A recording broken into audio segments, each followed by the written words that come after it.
Hello, everyone, and welcome to day 8 of this 30-day Living an Authentic Life Challenge. Today, we're having a conversation about humility. And in this discussion, I'm reminded of a story about a leader. He led almost 3,000 people through a very difficult time. And in his leadership, they thrived. But over time, he had to enter into a different season, a season that was a little more subtle, a season where he had to do things that didn't let people really know that he was the leader, things that did not give him the limelight or the glitz and the glam that a lot of leaders like to have. It is in that moment that he had to make a decision. Either he would lead them the way he knew would support them, or he would let his pride kick in. If you're the type of leader that thrives off of everybody seeing everything that you do and praising you for all the stuff that you have done, pride and frustration can kick in. And it can cause you to be callous and cruel. And you'll begin to hurt the very people that you're supposed to help because you won't see them. You won't hear them. You won't have a heart to serve and support them. And along the way, you'll start doing things that are counterintuitive to their benefit.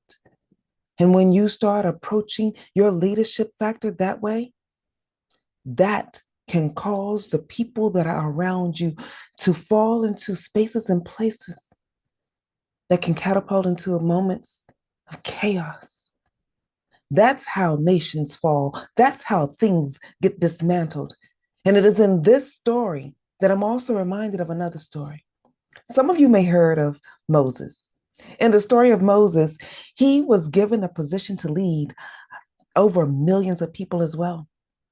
And in him leading them out of slavery, out of moments of disruption in their existence, he got a little frustrated and pride sort of kicked in. And in so doing, it cost him. It cost him his legacy. It cost him his leadership. It cost him in more ways than he ever imagined.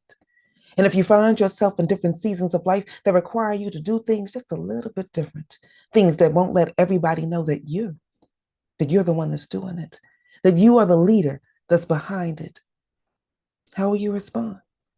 What will you do? There will become a moment in your life, a hard season that will require you to humble yourself and do things different. I remember walking through that path. And when I walked inside of that space and place for me, here's what I learned. You have to practice leading with humility through quiet strength. Do one thing today, one thing that nobody knows that you did. An act of service that supports somebody else, that doesn't give you credit for it, and they may never even thank you for doing it.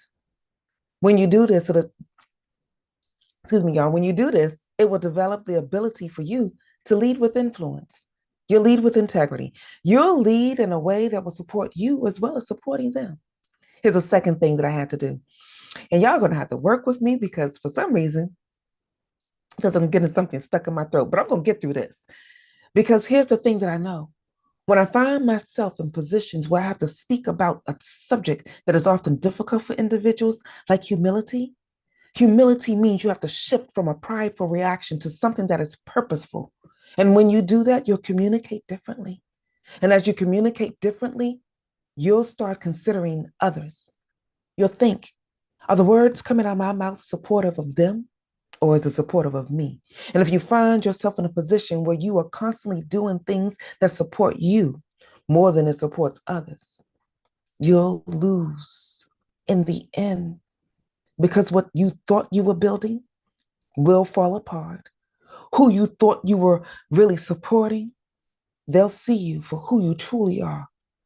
And you won't get the support that you will need because one day you'll enter into a space that is difficult and hard for you, and you'll need someone there for you. But frustration and pride won't allow you to get the support that you need later on. So speak with purpose, speak support, speak truth and love. Because, like I stated, humility, humility is strength under grace. And today, we're going to extend this conversation with those that are joining us here on Zoom. So thank you so much for being here. And if you are not here, I encourage you, click the link below and join us in the Reset Strategies community because it is there that we unpack these various topics so that we can live a life that's more authentic, live a life that's more supportive. I encourage you to do so. Look forward to seeing you in our community and on the rest of this discussion. Take care, everybody. This is Tanya E. Hood, walking in my